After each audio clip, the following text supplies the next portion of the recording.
नमस्कार, मी आपली संगम स्वागत करत आहे पुन्हा एकदा माझ्या नवीन एका व्हिडिओमध्ये। तर आज आहे गोपाळकालाचा दुसरा दिवस। तर तुम्हाला मी सांगितलंच होतं की गडचिरोलीमध्ये गणपती इकडे कुणी जास्त बसवत नाही, पण कान्हाला खूप जास्त मानतात। त्यामुळे लोक जे आहेत ते जन्माष्टमीला कान्हाची मूर्ती बनवून आणतात आणि ती मूर्तीची स्थापना करतात, बसवतात। जसं की आपण गणपती बसवतो मराठवाड्यामध्ये, तशा प्रकारे इकडचे लोक हे कृष्णाची मूर्ती बसवतात आणि त्याची रोज आरती पूजा वगैरे करतात।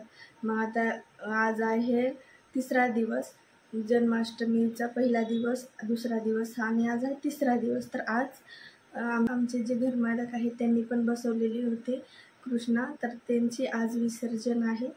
तर त्यामुळे आज होती सत्यनारायणची पूजा। मी आत्ताच खाली जाऊन आले। सत्यनारायणची पूजाला खूप वेळ लागतो, त्याच्यामुळे खूप वेळ तिथं बसले, आरती केली, पूजा झाली, सर्व करून आता चहा वगैरे पिऊन मी वरती आलेली आहे। मग नंतर आता आणखीन इव्हिनिंगला जेवणचा कार्यक्रम असतो, सर्व पाहुणे सर्व ह्यांचे रिलेटिव्ह सगळे येतात, मोठा जेवणचा कार्यक्रम असतो जेवणाचा।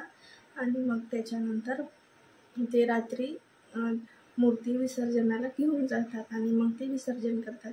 असं नाही की 2-3 दिवस, म्हणजे कोणी 4-8 दिवस पण बसवतं, त्यांच्या मनावर असतं। म्हणजे खूप ते सांगतात की बुधवारी किंवा आणि शुक्रवारी काहीतरी विसर्जन करू शकत नाही, त्याच्यामुळे मग ते आपल्या मनावर किती दिवस बसवायचे ते आपण बसवू शकतो।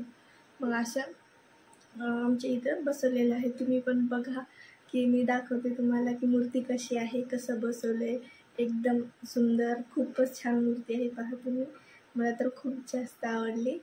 तर हे बघा किती सुंदर आहे राधाकृष्णाची मूर्ती आणि डोक्यावर 5 नागाचा फणा आहे, किती सुंदर आहे। बासरी वाजवताना खूपच छान असं कळश वगैरे मांडला होता, धान पण उगवलेलं होतं आणि पूर्ण डेकोरेशन हे पहा असं होतं। शिवाजी महाराज पण होते ठेवलेले डेकोरेशनसाठी आणि हे इकडं पूजेचं सामान असं खाली ठेवलं होतं। पायऱ्या आपण लक्ष्मीला करतो ना आपल्या मराठवाड्यामध्ये, तशा टाईपचं हे यांनी असं हे पहा किती सुंदर कृष्णाला केलं होतं आणि पूर्ण मस्त एकदम छान सजवलेलं होतं। किती छान दिसत आहे, खूप छान वाटत होतं। मूर्ती खूप जास्त आवडली मला। हे पहा किती सुंदर आहे आणि इकडे राधा बसलेली, साईडला एक मूर्ती आहे थांबलेली कृष्णाची आणि ते सापचण किती उठून दिसत आहे। आणि हे इथं आहे सत्यनारायणची पूजा झालेली आहे, ते थोडंसं दाखवलंय मी।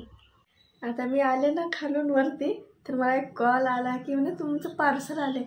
मी तर काहीच ऑर्डर केलं नव्हतं ना, माझ्या मिस्टरांनी ऑर्डर केलं होतं। मग पार्सल आलंय कुठून आणि प्रिपेड आहे बघा, एवढा मोठा बॉक्स आलाय। आता याच्यात काय माहीत नाही, हे मी विचारलं, माझ्या भावानी पाठवलेलं आहे माझ्या रक्षाबंधनचं रिटर्न गिफ्ट। मी त्याला असंच म्हटलं होतं माझी राखी पोहोचली का, ते म्हणे आता पोहोचली। तर मी म्हणलं मग आता मला रिटर्न गिफ्ट पाहिजे। मी असं सहजच म्हणलं होतं, त्याने खरंच माझ्यासाठी गिफ्ट पाठवले, मला विश्वासच बसत नाही। त्यांनी पहिल्यांदा पाठवले, माझ्या लहान भाऊ आहे पण त्याने एवढं पाठवलं मनाने, मला खूप छान वाटत आहे। बघू याच्यामध्ये काय आहे, मी खूप खुश झाले बघूनच, पण मध्ये काय माहित नाही। चला आता ओपन करूया माझी। हे बघा तयारी, एक्साइटमेंट कमी होत नाही, त्याच्यामुळं मी वाट पण बघत नाही माझं कोण शूट करेल म्हणून, मी माझंच चालू केलंय आता। थांबा मी हे काढते, दाखवते। काढलेलं आहे मी हे ओपन करूया। क्या होगा इसमें, बापरे पॅकेजिंग तर जास्तच भारी दिसायले। हे बघा, 2 हातानं काढा लागेल का?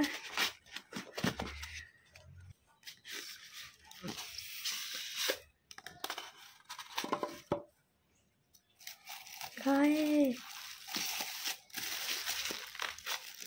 कॉफी मग, हॅपी राखी वाला कॉफीचा मग पाठवलाय त्याने। वाव, मध्ये राखी पण आहे एक छोटी, याच्यात हळद कुंकुम असेल, त्यांचं कार्ड आहे।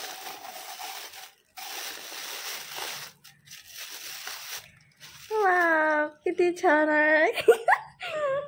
हे बघा हॅपी राखीचा कॉफी मग पाठवलाय माझ्या भावाने। थँक्यू सो मच आशिष, खूप छान आहे, मला खूप जास्त आवडलं, थँक्यू। मध्ये जेव्हा चहा पिल तेव्हा मी याच्यामध्येच पिल, थँक्यू सो मच। हे बघा अशी तयारी केलेली आहे खाली जेवण करण्यासाठी आणि पलीकडं तिकडं बफे सिस्टीम ठेवलेलं होतं वाढून घ्यायचं आणि इकडं येऊन जेवायचं. पाऊस पण येत होता बारीक बारीक, त्याच्यामुळं ते लावलेलं पण होतं चवाळं पाऊस येऊ नये म्हणून. पाऊस नंतर चालू झाला आणि जेवायची सोय अशी केलेली होती. जेवायला हे बनवलं होतं मित्रांनो, चपाती, भात, वरण, बेसनच्या वड्याची भाजी, दाल पालक, भजे, पापडी, मोतीचूरचा लाडू, कोशिंबीर, सलाद आणि चटणी. मित्रांनो माझं जेवण एकदम मस्त होतं. जेवायला मी पोटभर जेवण करून आले आता वरती आणि मी येता काला घेऊन आले. तुम्हाला काला माहीत आहे का? तर मी दाखवते तुम्हाला काला काय असतं. हे असतो काला. याच्यामध्ये हे कच्चे पोहे आणि मुरमुरे असतात. त्याला दह्यामध्ये मिक्स करतात आणि त्याच्यामध्ये डाळिंब, लोणचं आणि काय हे नारळ असं वेगवेगळं आणखीन भरपूर काहीतरी टाकतात आणि हे सगळं मिक्स करून हा काला तयार करतात आणि हा असतो प्रसाद. तर तिथे जेवण करताना मी मित्रांनो व्हिडिओ घेतला नाही जेवण वाढून घेतानाचा, कारण खूप जास्त गर्दी होती. त्याच्यामुळं मी माझंच थोडंसं शूट घेतलं आहे आणि माझ्या प्लेटमध्ये जे होतं मी तेवढंच तुम्हाला दाखवलेलं आहे. आणि त्या काल्यामध्ये पण भरपूर आणखीन काही काही असतात, तेवढं मला माहीत नाही. जेवढं थोडंसं माहीत होतं तेवढं मी तुम्हाला सांगितलं आहे. काही चुकलं असेल, कुणाला जास्त माहीत असेल तर सांगा. आणि कसा वाटला तुम्हाला हा माझा छोटासा व्हिडिओ मला नक्कीच कमेंटमध्ये सांगा. भेटूया पुढच्या व्हिडिओमध्ये. या आपली संगम चॅनलला लाईक करा, शेअर करा, सबस्क्राईब करा आणि असंच सपोर्ट करा. Thank you so much.